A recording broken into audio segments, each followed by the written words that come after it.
Welcome to our channel dear ma'am and sir. अपन पढ़ रहे हैं 10th क्लास का 5 चैप्टर।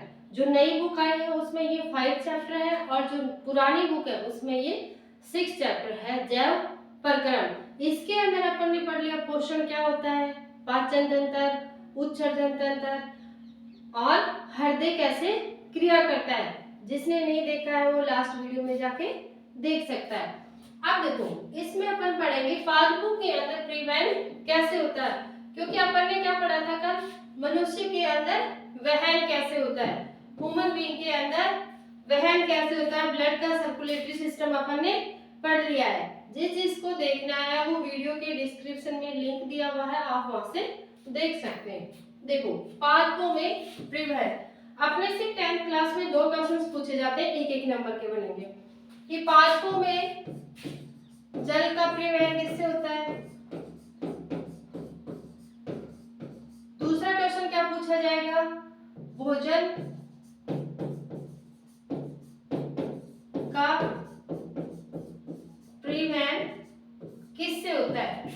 तो देखो जल और इसके साथ ही लिख देना खनिज लवण। जैसे जैसे मैं लिखती जा रही हूँ आप भी अपनी नोटबुक में उसको लिखते जाना, ताकि जब आपकी टेस्ट हो या फिर आपकी हाफ ईयरली हो तो आपके रिवाइज करने में प्रॉब्लम ना आए और जल्दी से उसका रिवीजन भी हो जाए। जल का परिवहन और खनिज लवण किससे होंगे, देखो जैव, ये क्या लिखा है मैंने जैव, तो मतलब जाइलम से। और एक क्या होता है, भोजन का परिवहन किससे होगा, फ्लोएम से। अपने दिमाग में क्वेश्चन ये आता है कि जाइलम और फ्लोएम, क्योंकि देखो कुछ प्लांट्स क्या होते हैं नीचे होते हैं, उनमें तो विसरण के द्वारा आसानी से जल का परिवहन हो सकता है, क्योंकि विसरण के अंदर कण अपनी अधिक सांद्रता से कम सांद्रता की ओर गति करते हैं। लेकिन जो पेड़ पौधे ऊंचे होते हैं, लंबे होते हैं, उनके अंदर ये जल जड़ों से ऊपरी भाग तक कैसे पहुंचता है। तो एक सिस्टम पाया जाता है जिसको अपन क्या बोलते हैं, श्रवण तंत्र। उस श्रवण तंत्र के अंदर जाइलम तथा फ्लोएम पाए जाते हैं। लीव्स के अंदर, पेड़ की लीव्स के अंदर देखो इस तरह से अपन पेड़ बनाते हैं, इस सिस्टम को देखते हैं। ये अपने पास क्या है, रूट्स, और यहाँ पे क्या लगी हुई है, लीव्स। ये अपना प्लांट्स। इस प्लांट्स के अंदर यहाँ से जो जल, यहाँ मृदा से जो जल लिया जाएगा, मिट्टी से जो जल लिया जाएगा, वो पादप के ऊपरी भाग तक कैसे पहुंचाया जाएगा। देखो 9th क्लास में मैंने पढ़ा था जाइलम के 4 भाग होते हैं। फर्स्ट जाइलम मर्दूतक, जाइलम वाहिकाएं, जाइलम वाहिनिकाएं तथा जाइलम तंतु। ये जाइलम के 4 भाग होते हैं। सेम ऐसे ही फ्लोएम के भी 4 भाग होते हैं। पहला क्या होगा, फ्लोएम मर्दूतक, फ्लोएम सहकोशिकाएं,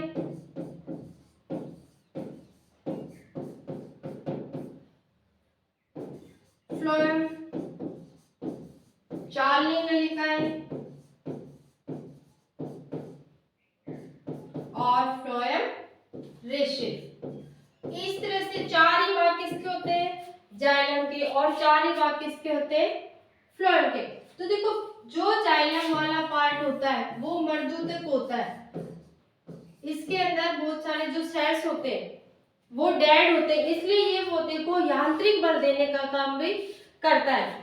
तो अब देखो यहाँ से जो जल ग्रहण किया जाता है, जड़ों से जो जल ग्रहण किया जाएगा, एक तो क्या होता है एंटरजूशन दाब लगेगी, यहाँ से क्या हो जाएगा, जो पानी है मिट्टी के अंदर, जो पानी है उसकी सांद्रता ज्यादा है, अब वो क्या करेगा, अपने अधिक सांद्रता से कम सांद्रता की ओर जाएगा।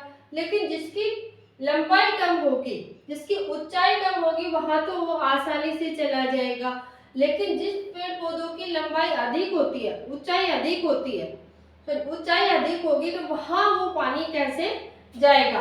तो यहाँ पे जाइलम की कोशिकाएं होती है, ये क्या करते हैं, यहाँ से एक, यहाँ पे जब देखो वाष्पोत्सर्जन, एक तो क्या होता है, वाष्पोत्सर्जन की क्रिया होती है।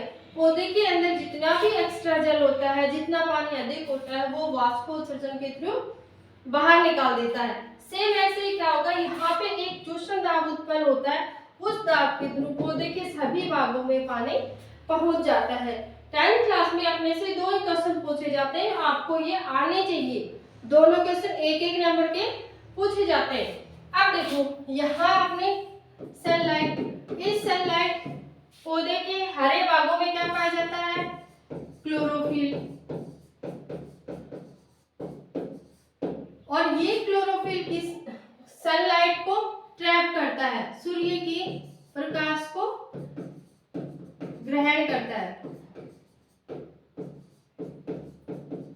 देखो जब तक क्लोरोफिल नहीं होगा, सूर्य के प्रकाश को ग्रहण नहीं किया जाएगा, और सूर्य का प्रकाश नहीं होगा तो प्रकाश संश्लेषण की क्रिया भी नहीं होगी।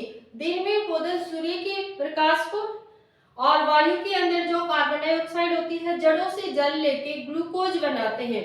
रात में पौधे श्वसन करते हैं, अपने तरह ऑक्सीजन लेते हैं और CO2 का त्याग करते हैं। सेम ऐसी तरह क्या होता है कि यहाँ पे जो लिम्फ है, इसके अंदर क्या होगा, सबसे ज्यादा भोजन एक्टिव होता है। अब ये भोजन पौधे के सारे भागों में कैसे पहुंच जाता है, यहाँ पे अपन ने क्या पढ़ा, फ्लोएम की 4 पार्ट होते हैं, फ्लोएम वर्धुतक, फ्लोएम सहकोशिकाएं, चालन रेखाएं और फ्लोएम रेशे।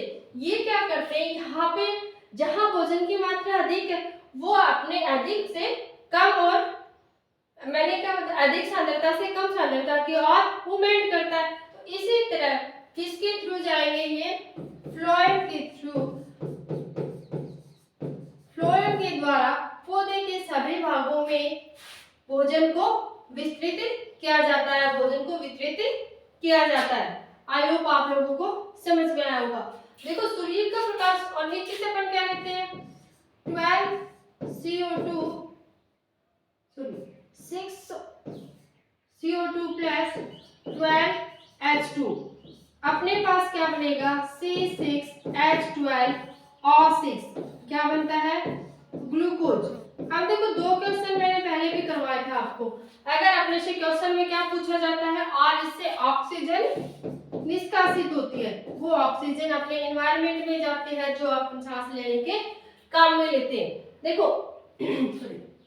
अगर आप लोगों से क्वेश्चन पूछा जाए कि पौधे भोजन को किस रूप में संचित रखते हैं, तो क्या लिखोगे, स्टार्च। दूसरा क्वेश्चन क्या पूछा जा सकता है कि जंतु भोजन को किस रूप में संचित रखते हैं, तो आप क्या लिखोगे आंसर, ग्लाइकोजन। ये सारे क्वेश्चन अपन कर चुके हैं।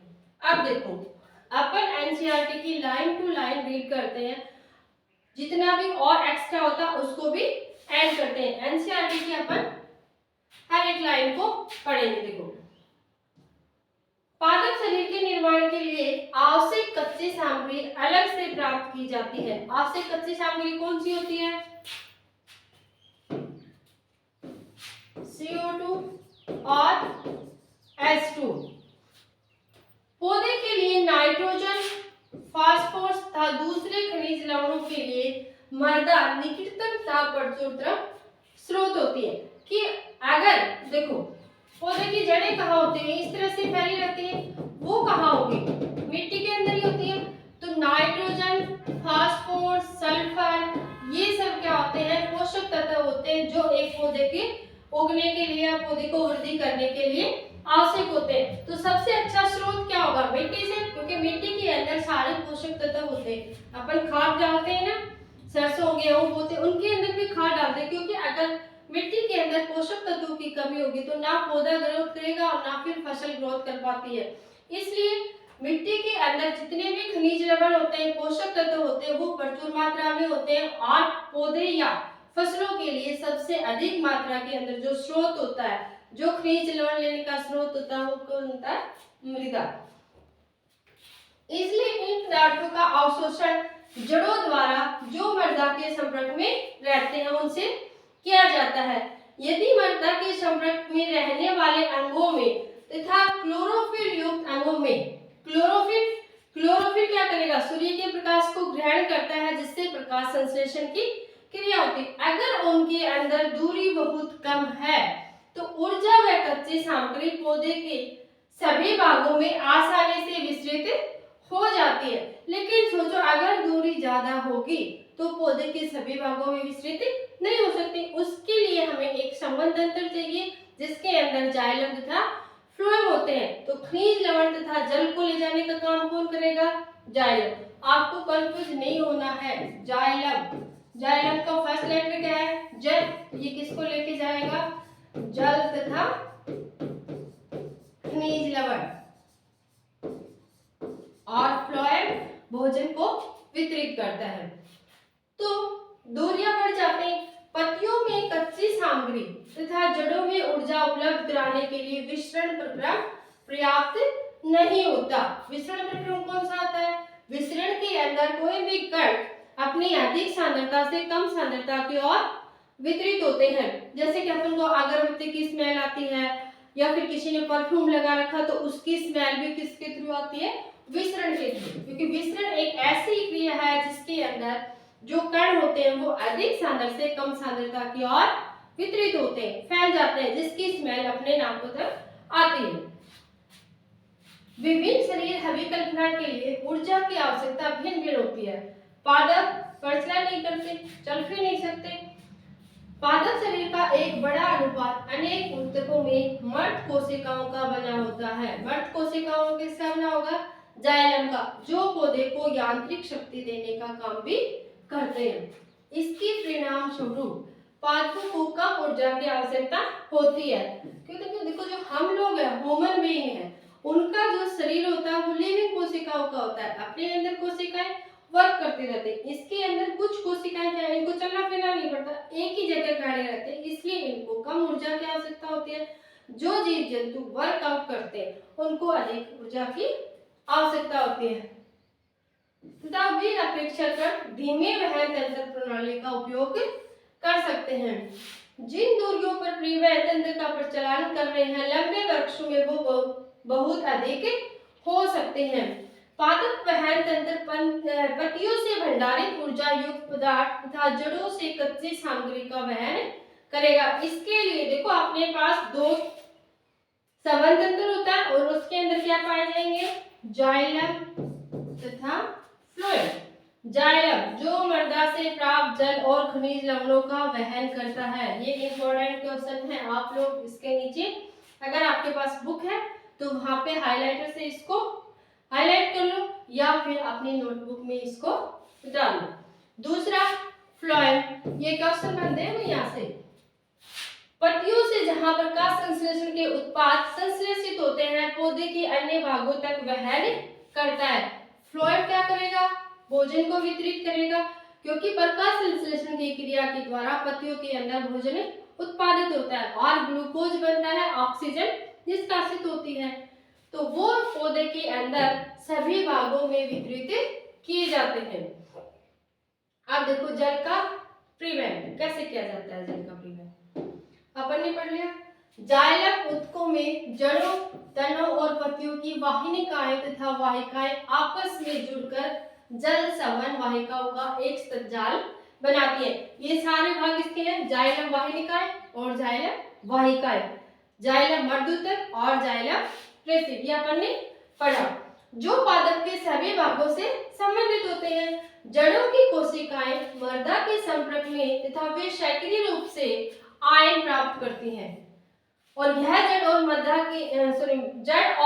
के मध्य आयन साधन में एक अंतर उत्पन्न होगा। ये यहाँ पे क्या है, आयन जड़ है और जड़ों के पास सबसे अधिक, क्योंकि जो जड़ें होती है वो मृदा में होती है, मिट्टी में होती है, और ऊपर क्या है अपने पास इसका तना, तो यहाँ और यहाँ से तने और जड़ों के बीच एक अंतर उत्पन्न होगा। इस अंतर को समाप्त करने के लिए मृदा से जल जड़ में प्रवेश कर जाता है। इसका अर्थ है कि जल अनवरत गति से जड़ के जाइलम में जाता है और जल के स्तंभ का निर्माण करता है जो लगातार ऊपर की ओर धकेला जाता है, क्योंकि एक दाब उत्पन्न हो जाता है, उस दाब से वह ऊपर जाता है और पौधे के सभी भागों तक पहुंचा दिया जाता है। तो देखो आमतौर पर पादपों की ऊंचाई देखते हैं, यह दाब जल को वहां तक पहुंचाने के लिए स्वयं में पर्याप्त नहीं है। पादप जाइलम द्वारा अपने सबसे ऊंचाई के बिंदु तक जल पहुंचाने की कोई और युक्ति करते हैं, क्योंकि जाइलम के थ्रू क्या करेंगे, दूसरी अभिक्रिया कौन सी हो सकती है, वाष्पोत्सर्जन। वाष्पोत्सर्जन के द्वारा क्या होता है, पौधे के भाग में, इसके आगे डायग्राम दिया हुआ है उससे समझते हैं। देखो ये वाष्पोत्सर्जन क्या करता है कि यहाँ पे जड़ों से जो पानी लिया जाता है पौधे के अंदर उसको एकत्रित कर लिया जाता है। कि ये देखो ये क्या है, तलम, और ये इसके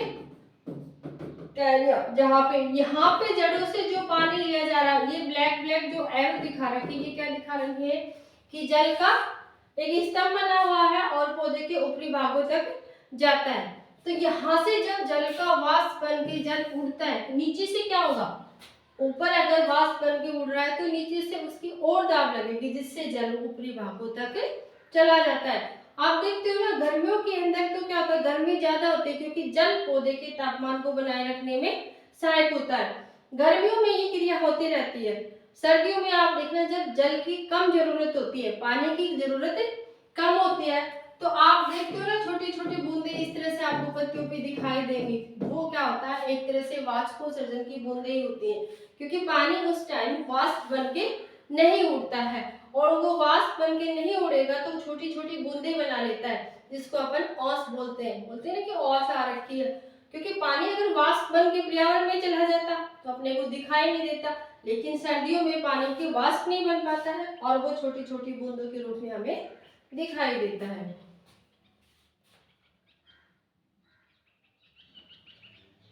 पादप को पर्याप्त जल आपूर्ति, जिस जल की रंध्र के द्वारा हानि हुई है उसका प्रतिस्थापन पत्तियों में जाइलम वाहिकाओं द्वारा हो जाता है। वास्तव में कोशिका जल के अणुओं का वाष्पन एक चूषण उत्पन्न करता है और इस चूषण दाब के द्वारा पौधे की जड़ों से पानी को ऊपरी भाग तक पहुंचाया जाता है। यहाँ से लेकर यहाँ तक पौधे के अंदर पानी पहुंचाया जाता है। पादप के वायवीय भागों द्वारा वाष्प के रूप में जल की हानि होनी क्या कहलाता है, वाष्पोत्सर्जन। क्वेश्चन क्या है, वाष्पोत्सर्जन क्या होता है, आंसर क्या लिखोगे, पादप के वायवीय भागों द्वारा वाष्प के रूप में जल की हानि होना क्या कहलाता है, वाष्पोत्सर्जन। अतः वाष्पोत्सर्जन जल की अवशोषण एवं जड़ से पत्तियों तक जल तथा उसमें विलेखनीय लवणों के ऊपरी मुखी गति में सहायक है। यह दाब के नियमन में भी सहायक होता है। जल के वहन में मूल दाब रात्रि के समय विशेष रूप से प्रभावी होता है। क्यों, अभी मैंने क्या बताया आपको कि रात्रि के समय क्या होता है, या तो पानी वाष्प बन के उड़ जाएगा, अगर नहीं उड़ता है तो सुबह अपन को वो औस की फॉर्म के रूप में दिखाई देता है। क्योंकि दिन में जब रंध्र खुलते हैं तो वाष्पोत्सर्जन कर्षण जाइलम में जल की गति के लिए मुख्य प्रेरक बल होता है। रात को पौधे भी क्या करते हैं, शोषण करते हैं और प्रकाश संश्लेषण की क्रिया नहीं होती है, तो वहां पे तब पहले वाष्पोत्सर्जन से क्या हो रहा था, एक दाब उत्पन्न हो रहा था जो जड़ों से ऊपरी भाग तक ले जाने, पानी को ले जाने में सहायक हो रही थी। लेकिन जब रात को शोषण की प्रक्रिया होती है तो रंध्र खुलेंगे, क्योंकि रंध्रों के द्वारा क्या होता है, ऑक्सीजन को लिया जाता है, वैसे ही CO2 को छोड़ दिया जाता है। रंध्रों के पास क्या होते हैं, गार्ड कोशिकाएं। ये गार्ड कोशिकाएं रंध्रों को खोलने तथा बंद करने में सहायक होते हैं और पौधे के अंदर ऑक्सीजन और CO2 का आदान प्रदान भी इन रंध्रों के द्वारा ही होता है। फिर अपने पास क्या है, भोजन तथा दूसरे पदार्थों का स्थानांतरण कैसे किया जाता है।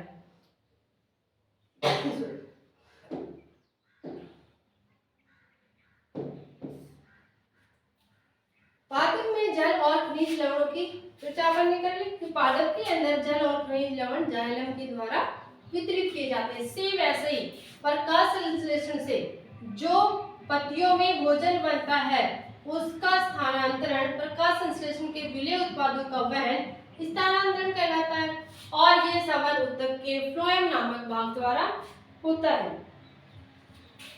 प्रकाश संश्लेषण के उत्पादों के अलावा फ्लोएम एमिनो अम्ल तथा अन्य पदार्थों का परिवहन भी करता है, क्योंकि अमीनो अम्ल क्या होते हैं, अमीनो अम्ल मिलकर नाइट्रोजन बनाते हैं और पौधों के अंदर ये नाइट्रोजन कहाँ से जाता है, जड़ों से। ये पोषक तत्व सारे किससे लिए जाते हैं, मृदा से। ये पदार्थ विशेष रूप से जड़ के भंडारण अंगों, फलों, बीजों तथा वृद्धि वाले अंगों में ले जाए जाते हैं, क्योंकि वहां पे इनकी ज्यादा जरूरत होती है। उसके बाद भोजन तथा अन्य पदार्थों का स्थानांतरण संलग्न छाती कोशिका की सहायता से चालनीय नलिकाओं में ऊपरी मुखी तथा अधोमुखी दोनों दिशाओं में होता है। ऊपर की तरफ भी जाएगा और नीचे की तरफ भी आता है। चालनीय नलिकाओं के अंदर केंद्रक एब्सेंट रहता है, केंद्रक नहीं पाया जाता है। जाइलम द्वारा परिवहन, जिसमें सामान्य भौतिक बलों द्वारा समझाया जा सकता है, उसके विपरीत फ्लोएम द्वारा जो स्थानांतरण होता है उसका उपयोग ऊर्जा के रूप में किया जाता है। देखो सुक्रोज जो अपने ग्लूकोज सुक्रोज बनती है वो फ्लोएम ऊतक में एटीपी से प्राप्त ऊर्जा से ही स्थानांतरित होते हैं। ये अपन पढ़ चुके हैं। एटीपी का जब एक फॉस्फेट निकल जाता है तो एडीपी और फिर एएमपी, इनको आप याद कर लेना। मैंने आपको ये वीडियो लास्ट वाला वीडियो जो पढ़ाया था उसमें सारी चीजें क्लियर की थी। एडिनोसिन ट्राइफॉस्फेट, डाइफॉस्फेट और मोनोफॉस्फेट। जिसने नहीं देखा है उस वीडियो में जाके देख सकता है। यह ऊतक का प्राशन दाब बढ़ा देते हैं और जहां प्राशन दाब बढ़ेगा जिससे जल इसमें प्रवेश कर जाएगा और यह दाब पदार्थों को फ्लोएम से उस ऊतक तक ले जाता है जहां दाब कम होता है। क्योंकि देखो एटीपी हुआ, एटीपी हमें क्या दे रहा है, ऊर्जा दे रहा है। ऊर्जा देने से वहां के अंगों के अंदर प्राशन दाब बढ़ जाता है। प्राशन दाब बढ़ने से क्या होगा, विसरण की प्रक्रिया शुरू हो जाएगी। जहां पे भोजन अधिक है वो अपने कम सांद्रता, जहां पे भोजन कम है उसकी ओर गति करने लग जाता है।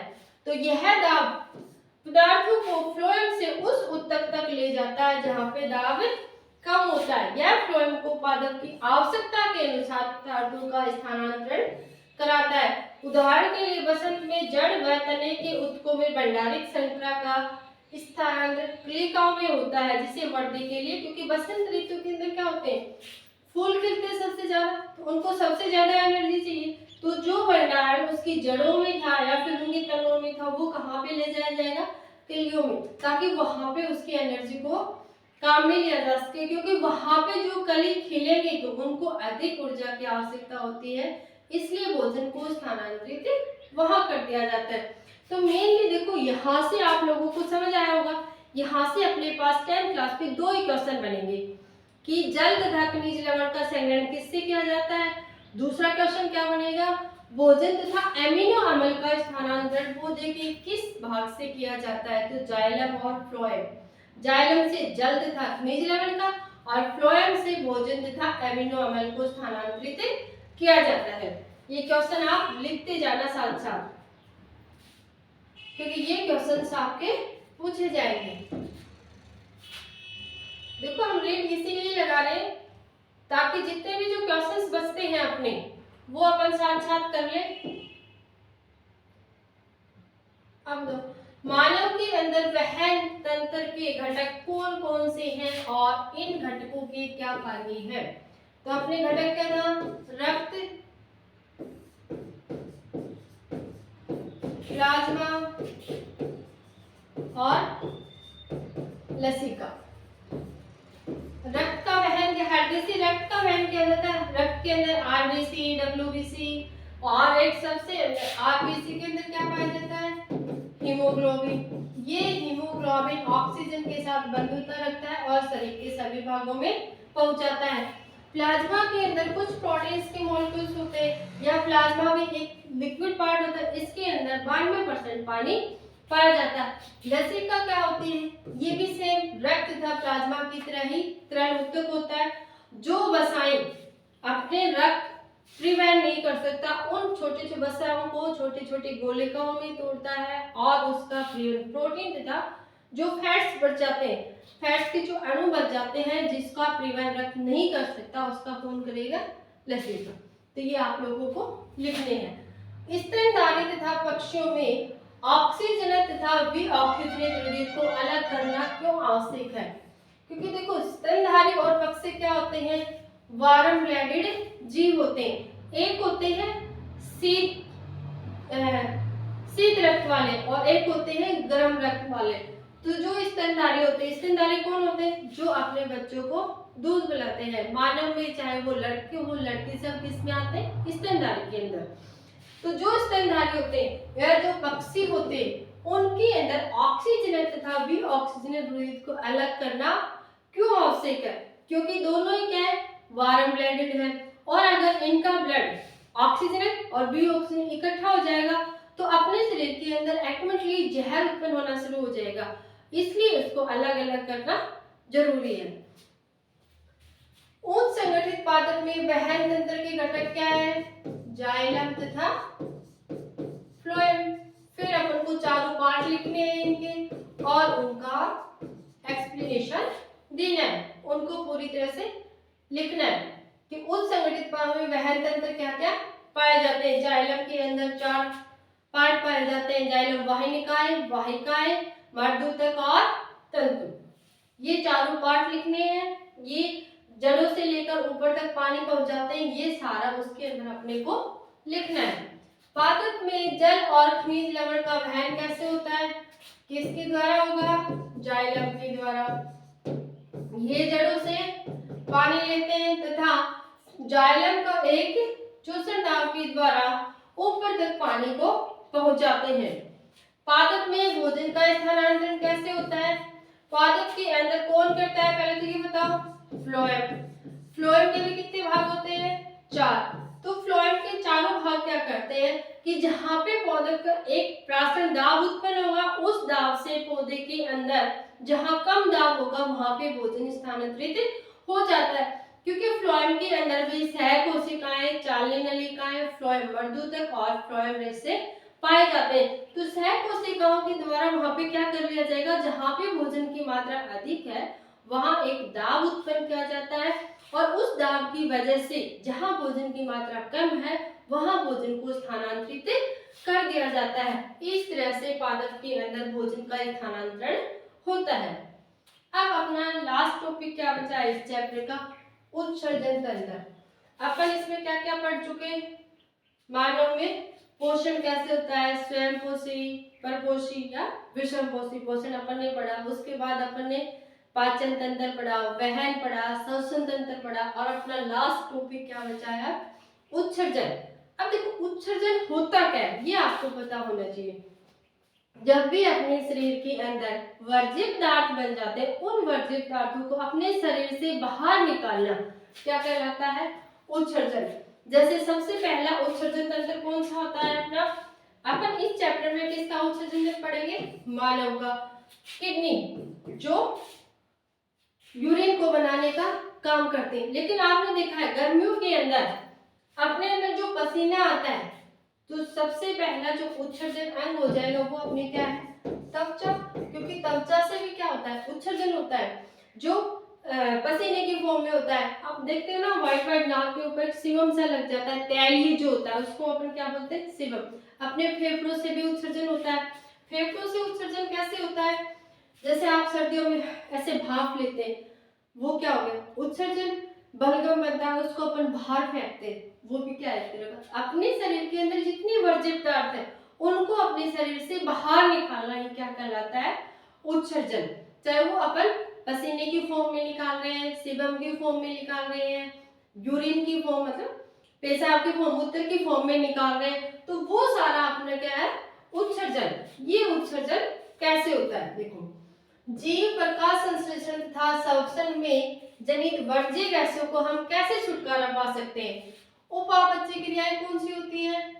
जब हम अपने भोजन को लेते हैं तो उपापचय प्रक्रियाएं क्या करती है? उनको तोड़ने का काम करते हैं, उनको छोटे छोटे पार्ट्स में तोड़ देते हैं ताकि अपन उनको पचा सके। तो वो पचाने के दौरान अपने शरीर के अंदर कुछ वर्ज्य पदार्थ बन जाते हैं। उन वर्ज्य पदार्थ को अपने शरीर से बाहर निकालना क्या कहलाएगा? उत्सर्जन। देखो इसकी परिभाषा आप कैसे लिखोगे कि अपने शरीर के अंदर उपापचय के दौरान जो वर्ज्य पदार्थ बनते हैं उन वर्ज्य पदार्थ को अपने शरीर से बाहर निकालना क्या कहलाता है? उत्सर्जन। विभिन्न जंतु इसके लिए विविध युक्तियों का प्रयोग करते हैं। एक होते हैं एक कोशिकीय जीव। एक कोशिकीय जीव कौन से होते हैं? जो केवल एक ही कोशिका से बने होते हैं, जैसे अमीबा, पैरामीशियम।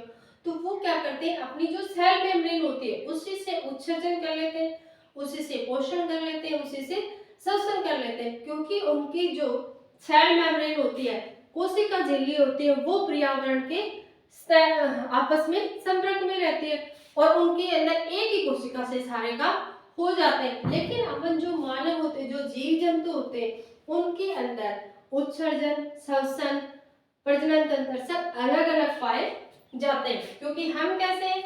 बहुकोशिकीय जीव। बहुकोशिकीय जीवों के अंदर जटिल प्रक्रिया होती है, उसके लिए अलग अलग तंत्र पाए जाते हैं।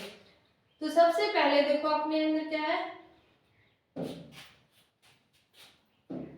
मानव में उत्सर्जन तंत्र। ये डायग्राम देखो,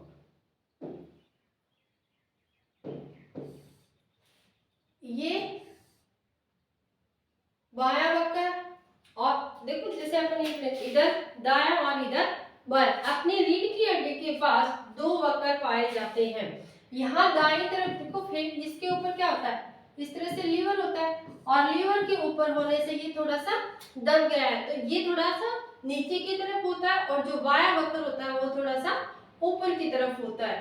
तो यहाँ पे किडनियों के अंदर क्या किया जाता है, ब्लड का फिल्ट्रेशन किया जाता है। अपने रक्त के साथ जितने नाइट्रोजन युक्त पदार्थ होते हैं या फिर एक्स्ट्रा एमिनो अम्ल युक्त जो पदार्थ होते हैं उनको छिद्रित किया जाता है, उनको फिल्टर किया जाता है और उसके बाद ये मूत्र वाहिनियां होती है और इस मूत्र वाहिनियां में मूत्राशय में इकट्ठा होता है और अब उसका मूत्र मार्ग के द्वारा बाहर, जो जितने भी अपशिष्ट पदार्थ है वो मूत्र मार्ग के द्वारा बाहर निकाल दिए जाते हैं। ठीक है, देखो वक्र क्या होते हैं, आपने माना कि उत्सर्जन तंत्र में क्या पाया जाएगा, एक जोड़ा वक्र, दोनों किडनियां होती है। देखो अगर इंसान की एक किडनी खराब हो जाए तो अपन किसी और से दूसरी किडनी, एक किडनी से भी अपन काम चला सकते हैं। अपने शरीर के ऊपर कोई फर्क नहीं पड़ेगा, उसका कोई भी प्रभाव नहीं पड़ता, क्योंकि जो दोनों किडनियां काम कर सकती है